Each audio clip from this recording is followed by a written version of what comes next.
Hi, and welcome to episode 7 of Fab Entrepreneurs. Today we're going to be talking about copyright in the fab world. So first, a little disclaimer. We are not lawyers or attorneys or anything in the legal world. So if you need legal advice, you should definitely consult an expert. Yes, please don't listen to us for your legal needs. But this is important. This comes up a lot, especially because the law is really kind of gray when it comes to copyrights for designs, especially for fashion, for that whole the whole fab world, fashion, accessory, beauty. It's really hard to copyright something, and we're gonna kind of like walk through sort of what the law says, what people think the law says, and and maybe even and talk about people who have successfully sued for copyright infringement, because it's actually really rare to win a copyright infringement lawsuit in this world. Yeah, I feel like a lot of it is pretty much who gets there first and who advertises it the best. Okay, but actually it's not even who gets there first, because it's like what happens a lot of times is someone, well, I shouldn't even say that, because but there are cases where bigger names will not get there first, but that's that's their defense, is that, well, we're such a big company, obviously we're not competing with this smaller company, who cares if we didn't get there first? And the judge is like, oh, great point. You can keep doing it. Really? Yeah. So it's not necessarily even who gets there first. Right. Um, and so let's kind of look at the law, and this is why the law won't touch it, is because I'm just going to stick with fashion because that's what I know. When you look at clothes, that is very, there's only so many shapes that you can do with it. And yes, you can make new and interesting things, but who's to say that you know what I mean? Did you just come up with that? Is that totally new and different? I mean, as creatives, as artists, we're always drawing influences from other people. So it's not necessarily that you need to come up with something totally new and original. And I think that's why the courts hesitate to really step in, and protect creatives and protect artists, is because where do you draw the line from inspiration to originality, to being. Yeah, and I think you also have to take into consideration things like trends. Obviously, if something is fashionable, then a lot of companies are going to jump on it because they know there's a demand for it. So they're going to supply to cater to that demand. And so I think that is like a huge, that's a great reason to follow another design, is because it's fashionable. But you've got to do it in a way that's unique to you, and you can't just rip it off blatantly. You have to still go through the design process and design your product from start to finish, rather than take someone else's product and just slap your name on it. Yeah, I think that's a really excellent point, because so every so often I get young designers who ask me about this, because they are they're so worried about ripping someone off. And they found something that's similar to their design that's in their head, and so they're like, well, maybe I just shouldn't do it at all. And I'm like, no, you should still do it. It's different. You probably have a different audience, and that's exactly it.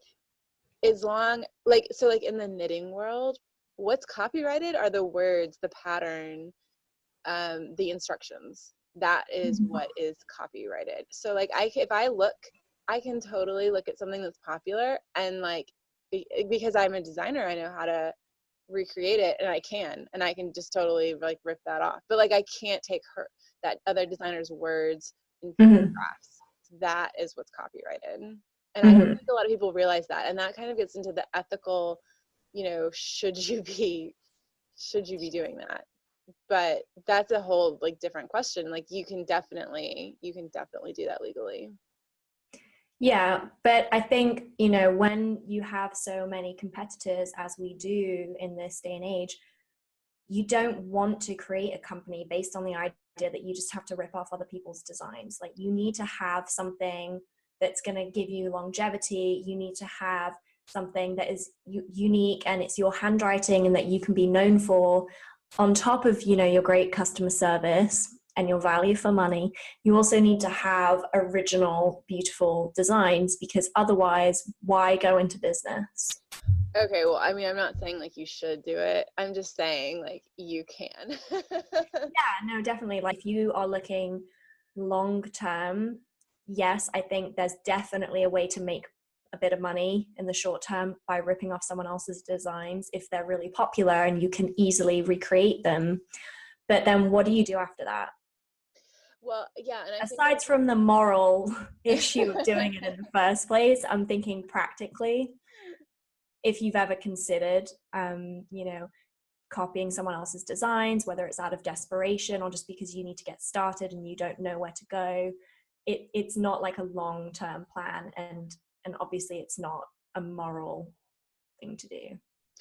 I actually, the first like garment that I made was this like summer beach top, and I remember I actually had like this huge like crisis of conscience because I didn't like I found the stitch pattern that I wanted to use, and so I used it and I created it into this top, and you know I wrote up the instructions, and then I was like I felt really really bad charging money for that because I was like anybody can do this. This is a free stitch. All stitch patterns generally speaking are free, and you know if you know how to make a top, then you can make this. And it took me a really long time to understand that that was what I was selling, was Mm-hmm. that I knew how to make it into a top and I could easily tell someone else how to do that.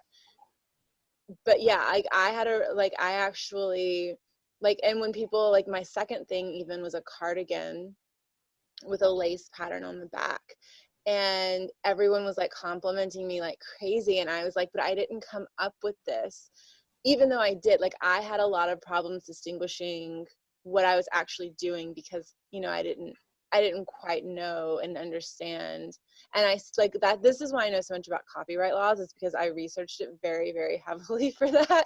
Because So, for example, with this lace insert cardigan, what led you to think that you didn't come up with it? Are you saying that this is like a design that you've seen in stores before, so you felt like you hadn't come up with it?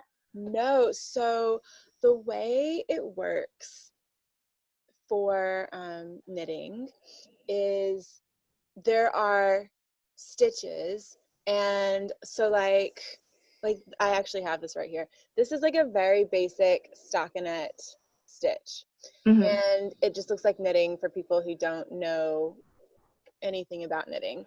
This, if you think of knitting, like this is what you think of. This is a stockinette stitch, and this is always the first pattern in every stitch dictionary book. Okay. And so like um you can buy them for like laces and for cables and for like all of this stuff, that like here's a cable that I didn't come up with this cable pattern. This is in a dictionary, Mm-hmm. and what I am coming up with though is how to apply that to the clothing, and then Yeah. I'm like teaching, like I'm writing that down. And so yeah, so this can't be copyrighted. Right, of course, but it seems obvious to me, like as someone who doesn't knit, that that piece like swatch of a knit and actually having a garment is the difference between a piece of fabric and a sewn garment with a pattern. Yeah, and so that, I mean, for someone who had no idea what she was doing, that was not obvious to me. But actually, Okay. I'm really curious about that because you come up with different textile Mhm. designs. And so, how does copywriting affect your world? So I'm never short of inspiration. I always have ideas. It's more for me a question of trying to like narrow down what I'm doing and not creating too many of the same styles within my own collection. So I've never had to look at what other people are doing to get inspiration, and I think that's helped me a lot avoid issues.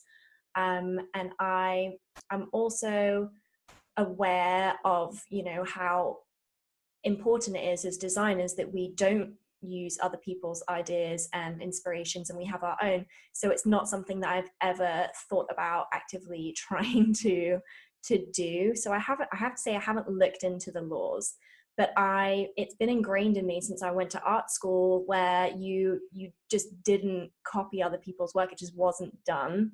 So it's not something I ever considered doing, and I've never been accused of copying someone else's work. And I think there's also this, and I've spoken to other designers as well, at events and meetups and trade shows and the like, about how there are certain styles in textiles that have been popular for hundreds of years and they're not going anywhere, and we're still all doing them. You know, we're all doing, you know, decorative florals or outline drawings. Like, it's all very like repetitive, and I feel like that's kind of a thing about fashion, is that the trends are recurring. You know, we regurgitate the same trends from all the different decades, and no one's because everyone is kind of doing the same thing. We can't really get told that one of us is copyright infringing. You know, to create a new pattern that is so original and inventive and innovative that could then be copyrighted, it would be unlikely that you could say, well, this design is completely mine because of XYZ. But you can copyright the individual designs, and you can copyright the collections. So you can register them and have them copyrighted so that you protect yourself from someone taking the exact design. So when we get into the nitty gritty, there's the idea and the inspiration and the style, but then there's the actual physical design that you and me or anyone really could look at and say, yes, that was not an inspired rip-off. That is literally the same design, and you can copyright each individual design. I do not do that. It is not advised that you have to do that. I mean, obviously, a lawyer would tell you, yes, definitely do that. But the reality is we churn out so many of these designs. They're all so similar. There's just better ways to protect yourself. So you don't show your designs to anyone, just anyone. You make sure that you're talking to someone in the industry, someone who's a legitimate buyer who's interested. You get business cards from them. You talk a little bit about their company so that you know who it is that you're dealing with. You don't give out your password to your collection to, you know, the world. So it's kind of on you to protect your designs.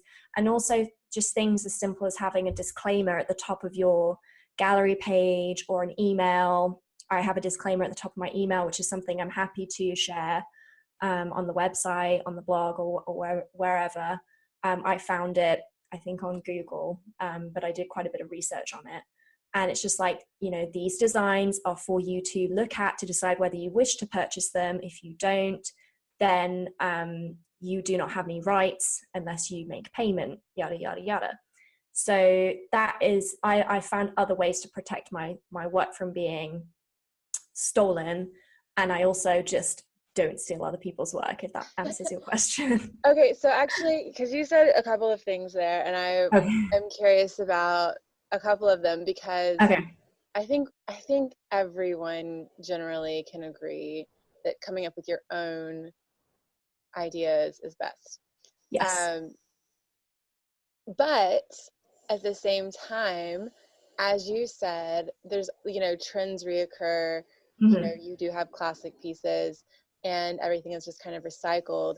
And so, have you has it ever happened that you did something that you thought was original and then later found out that it wasn't, or anything like that? Because like it is like, obviously you want to be original, but sometimes you can't, and you don't necessarily, Yes. you know. Yeah, so I had a print that I thought was super cool.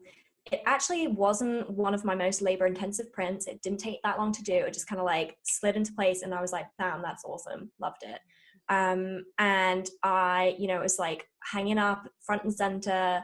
And then I noticed that the booth opposite me at Premier Vision had a very, very similar in style as well as color palette. There were four colors: black, white, a bright blue and a dark blue, and it was literally the same color palette and the same style and the same abstract design.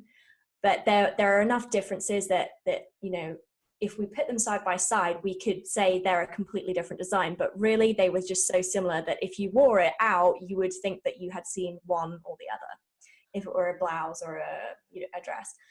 And I, for a split second, I thought, I posted that online. Did they rip me off? But then I was just like, you know what? Maybe they did. Maybe they didn't. There's literally nothing I'm going to do about it right now. And that's just the nature of working in an industry where you have to show your work. Other designers are going to see it. And also, it's not, even though I loved the design and I felt it was very original for my own collection, it's not the most innovative idea for a print. It's abstract, flat color shapes put together. So the chances of someone else having an abstract shape, flat color design, you know, is quite high. It just so happened we picked the same colors and it ended up looking quite similar. So yeah, it does happen. So you've also got to kind of, and this is I think when you've been in business for a while, this kind of happens naturally. You let go of your designs and you don't feel so protective over them. The first time you sell a few of your designs, you're so ecstatic that you've been given money for your like artistry.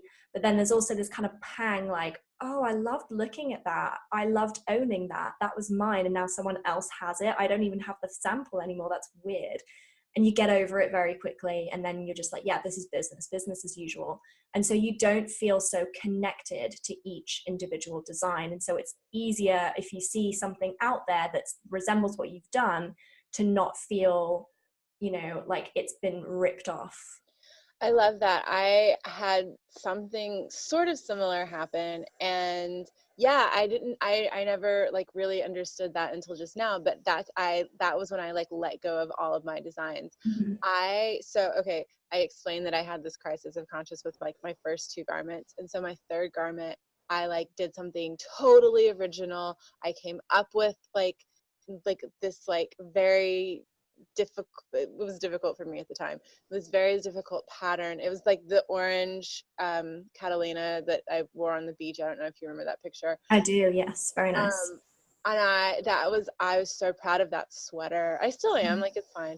But like 2 years ago, I was flipping through some books in the some knitting books in the bookstore, and I saw it. It wasn't it, but I saw like something that was basically it. And Mhm. I was like outraged. I was like, this Yeah. person has ripped me off.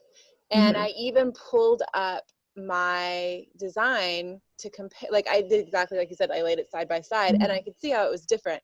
And then I checked the copyright of the book and it had come out 2 years before. And I was like, I Oh, ripped it off. How did I rip oh. it off? And I had never even seen it.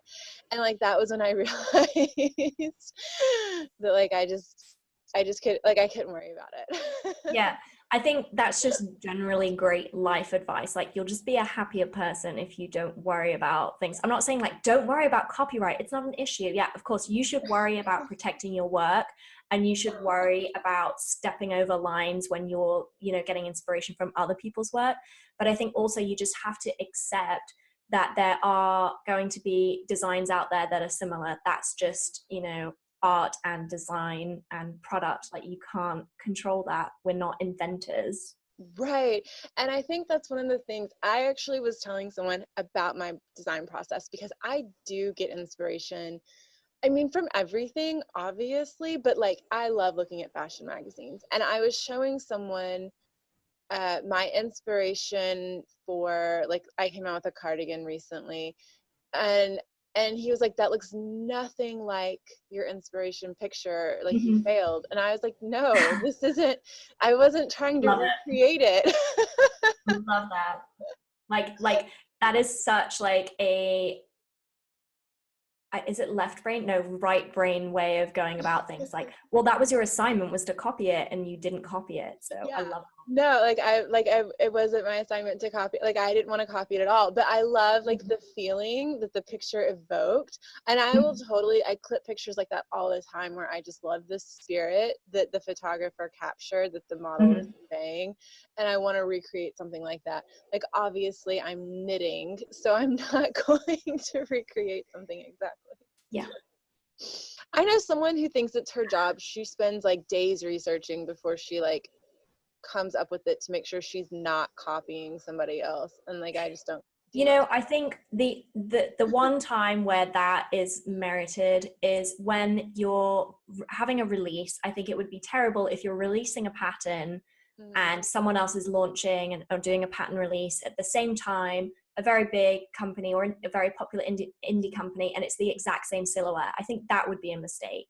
So I think that could be, you know, if you've got several designs that are ready to go, maybe just research what's just come out recently in your competitors and pick the one that's like most original compared to what's out there right now. Wait a few months to launch the other one. yes, I have had this sweater on my brain for a while, and I haven't done it, so I can't be that mad, but I was so upset because someone came out with like the exact same thing. And Mm-hmm. they did it. It's a great sweater because I was going to make it. So obviously it's great. But like, I was like, no, how did they beat me? But like, I mean, I haven't even been working on it. So I can't complain, but I'm still going to complain a little bit. Yeah. No, that's why we have these little chats, is to get it all out of our system. So one of the things that I think that's super interesting about copyright law is how there really isn't a copyright law. And as designers and creators, we kind of create our own laws that aren't real and they don't really stand up in court, but they sound legal enough that people get scared off. And what I mean by that is Mm-hmm. the we've kind of created these like cottage laws, and that's what they're called if you Google it, that aren't real. There's not a real law. Um, Like what? so for example, what a lot of knitting designers do is they'll say, if you want to create this pattern for your personal use, you can, but if you knit this, you cannot sell it. Or if you do sell it, Mm-hmm. I get a percentage of the profits, the proceeds, or yeah, profits.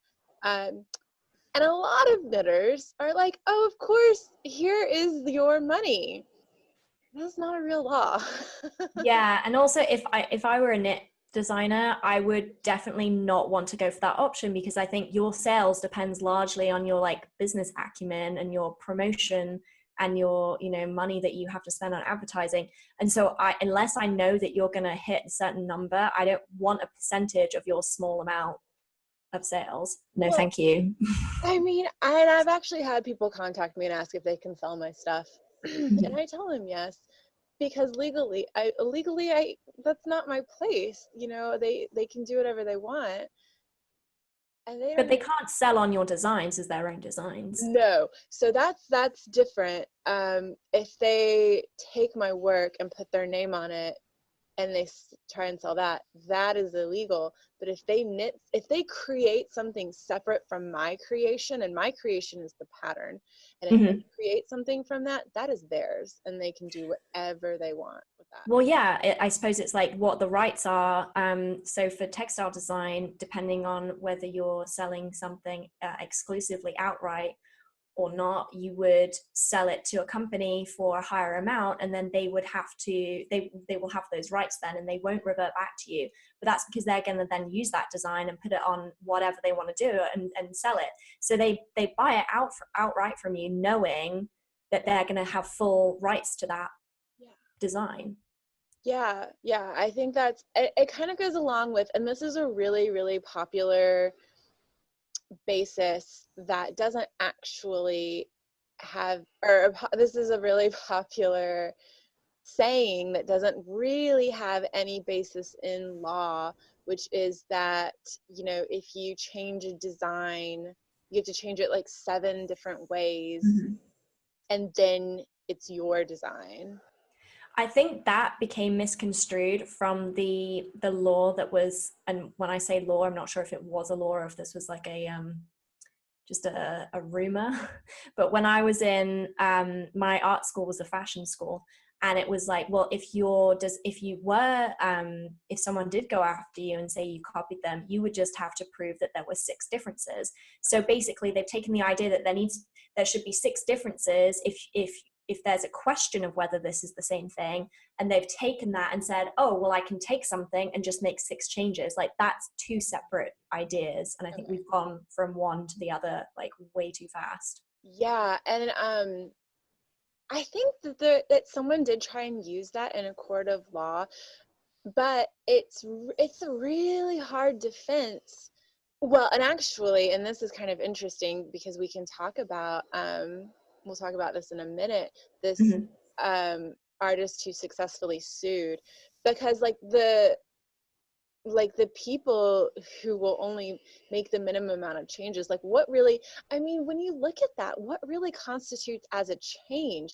You know, like if you adjust the shade of red, does that constitute as a big enough change? If you know what I mean, like. I think, yeah, but then on the other hand, if you start out with like a boat neck, drop waisted red dress, and then you're like, okay, well, let's change the waistline to be, mid waist, and then let's change the boat neck to be V neck, and then let's add a cuff sleeve, that would look like a completely different Yeah, garment. It's yeah. just got to be, you can't say like, oh, I'm moving this button 1 centimeter down.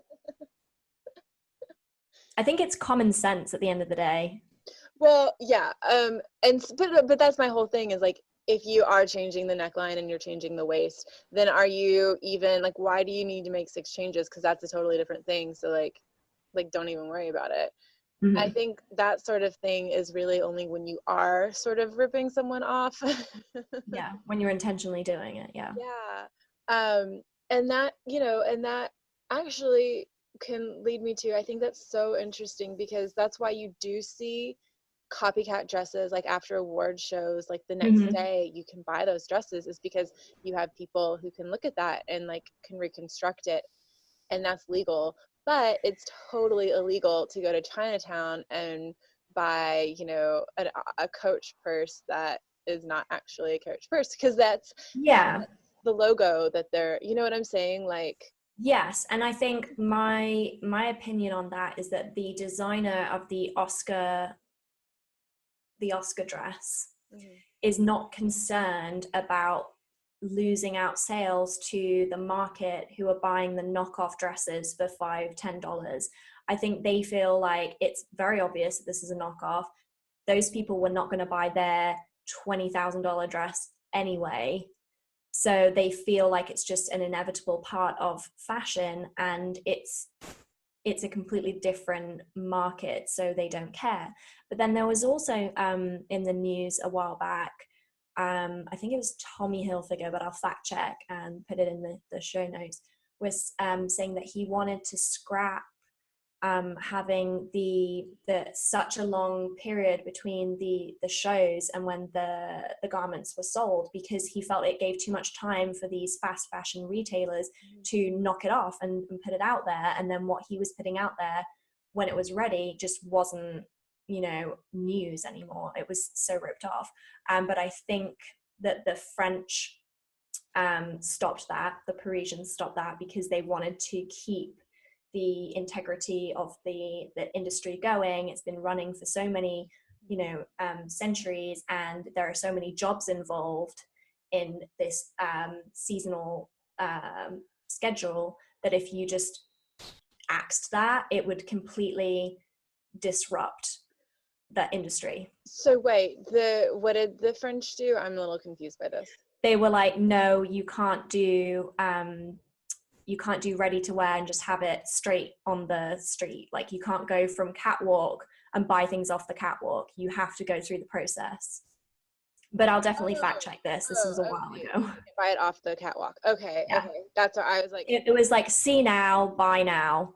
So instead of going to a show and you're looking at these clothes and they're not available to buy for months, the idea was that celebrities and A-listers at the catwalk could look at them and then buy them straight off the show. Mhm. But no, he was vetoed Hmm. by the I have to say I don't know the commissioning board authority's name, but it was basically like the French couture regulators were like, no, hell no. That's Which I really thought was really interesting and really good that we were protecting it. And I hope that since this has happened, it's not all like gone through anyway.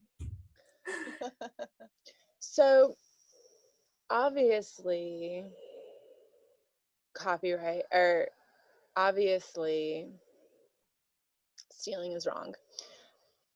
What and the law doesn't necessarily help a lot in that regard. What do you do, if anything? I know you mentioned your disclaimer earlier. Are you concerned about people stealing your designs, and do you take any steps, or have you had to take any steps to protect it?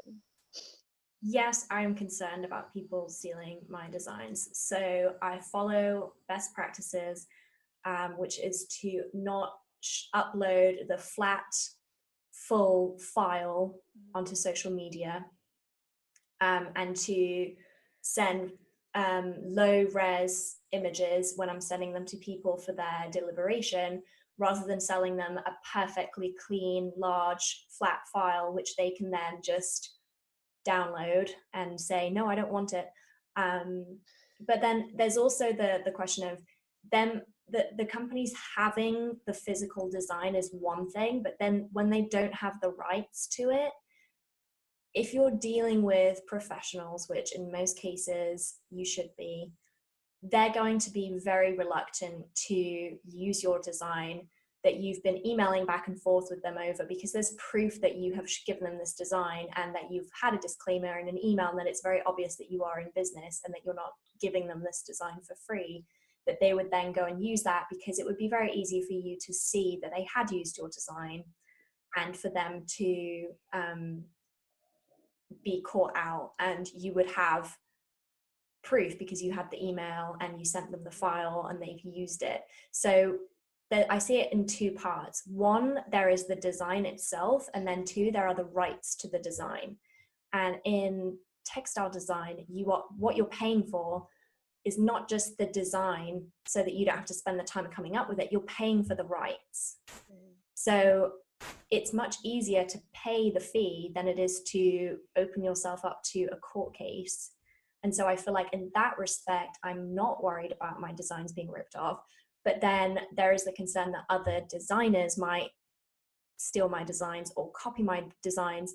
But then in a way, I kind of just have to get over it and just think, well, I can keep creating more and more and more. The worst thing would be that I didn't show my designs to anyone because I was so scared of them being ripped off that I never sold anything. So it's more important that I get them out there. But I would only send flattened files. I wouldn't send layered files to people unless they'd already paid. I would only show a snippet of the design. I also, for the fabric samples, I kind of twirl them up a little bit, which not only looks nicer for the imagery, for the posting, it also means that you can't just like download the file and flatten it in Photoshop. So I do take precautions, but then I also just have to take it all with a pinch of salt. Yeah, I have not seen my designs out in the world where they should not be, Mm-hmm. but I'm almost expecting it at some point. There are websites dedicated to providing, what normally costs money, giving it to you for free, and you just sign up. And I don't know if you like pay like a monthly. I actually have no idea how it works, but I know I have seen websites that's like their whole job is like finding you this stuff for free. And so I think, and I have seen designers devastated because their work is on there. Oh my God. And like, yes, that sucks, but I almost expect it, like at a certain level, like, you know, like, like, look how many people like copy Calvin Klein. Do you know what I mean? Like, Yeah, I think in one way it is flattering. It's funny how the more you talk about something, the more it surfaces to your memory. But so there was the incident where at the trade show I saw a very similar design. And then I've kind of got this signature print, which I did, one of my first prints that I did, and I love it. And it's actually on my website as well as a header. So I don't it's not for sale because the images have been used so much in my own branding that I wouldn't feel that I could sell the rights to it. But I did see that a studio that I really admire had done something recently that is very, very similar in style and also very different to anything else that I've seen them produce. And that kind of like for a second was a bit shocking because I thought, oh, that looks really similar to mine.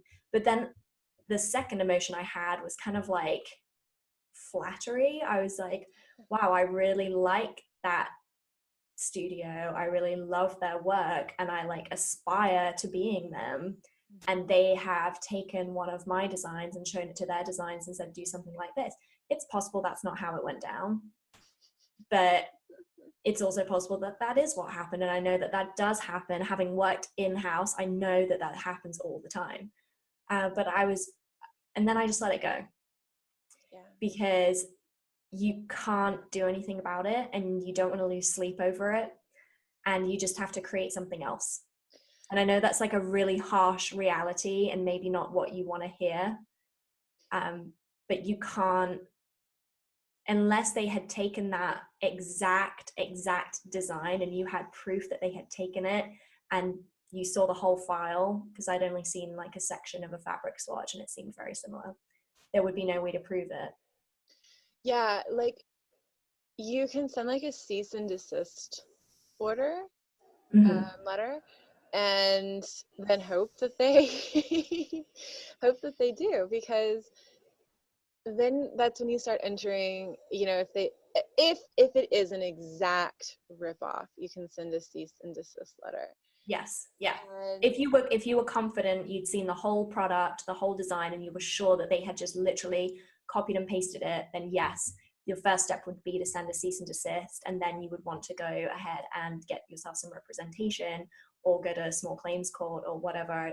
We're not lawyers, so we're not going to tell you how to start the legal process, but you would want to do something about it at that point.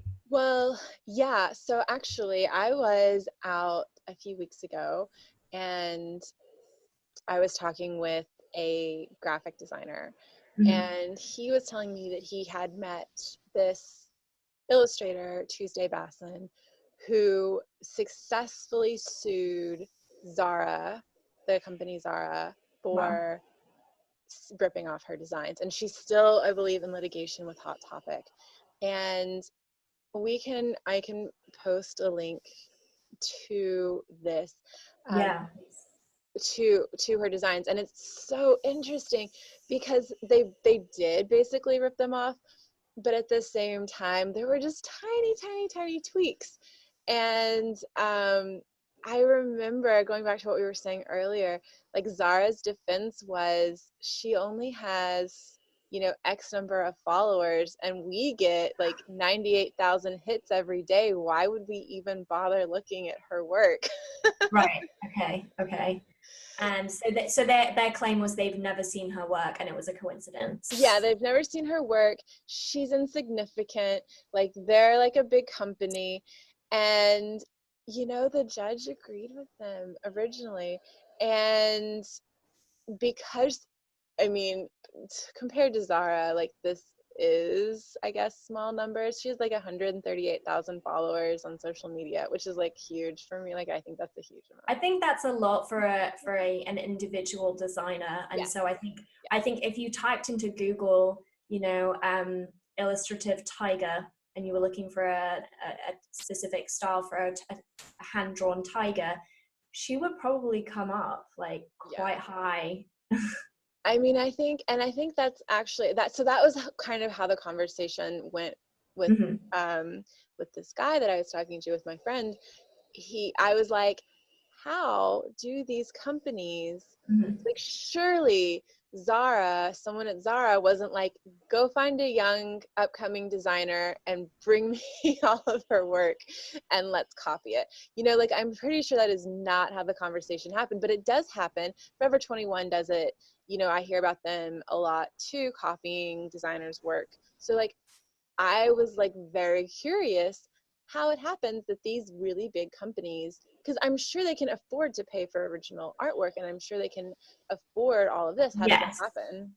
I don't know about the specific case, but there are ways that it can be done unknowingly. So, for example, a large company like Zara might buy their designs in from smaller studios, and those studios, if they don't vet them, they might be newbies, or they might be well established and just have no scruples, and they might steal artwork. I do know of studios who buy in their assets. They use them from various stock photography or stock vector or stock illustration websites, and they just download them and maybe tweak them a little bit and then upload them to their own designs and sell them on.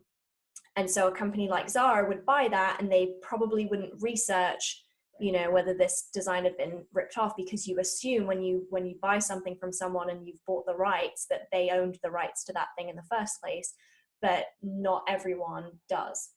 So I think that's, you know, that's a time when it could have not been the fault of the large brand or the buyer, when they legitimately purchased a print and the rights to a print or design or illustration, and they didn't know that the third party they were buying it from had stolen it, and also whether they knowingly had stolen it, whether one of their junior designers had seen it and thought that was cool, I'll do something like that. So it's not always black and white. Yeah, I think that's so fascinating.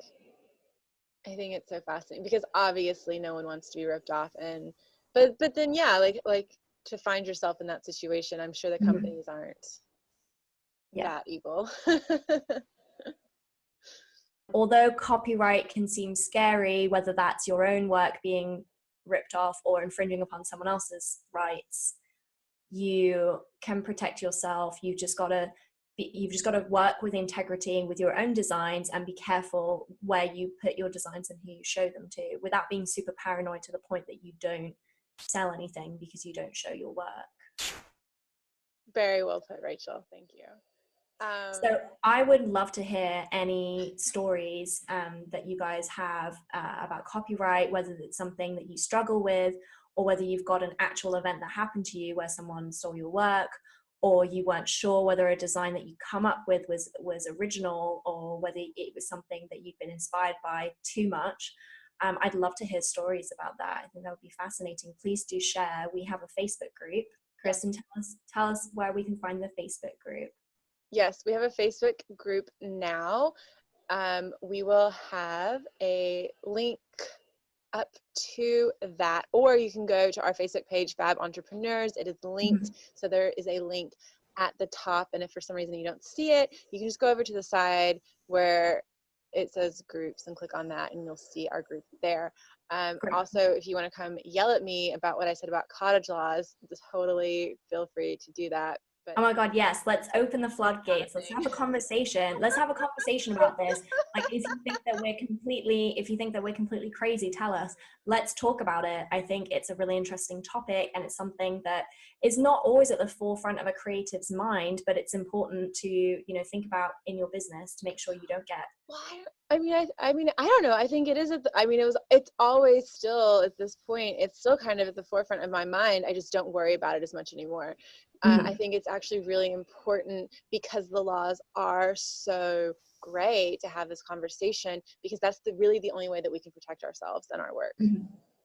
I think it also depends a lot on the product that you're selling. I think there are way fewer configurations for dress patterns and styles than there are for artistry and designs for textile prints. So I think that might be why I'm less worried about it than you are. But I think I'd love to hear some different stories and opinions from different fab industries. Yeah, actually, I was just thinking that, like, I don't even know how makeup, because, like, that's obviously, if you're in the beauty world, that's obviously very artistic, but I don't think you can copyright that. Like, you can't copyright a smoky eye.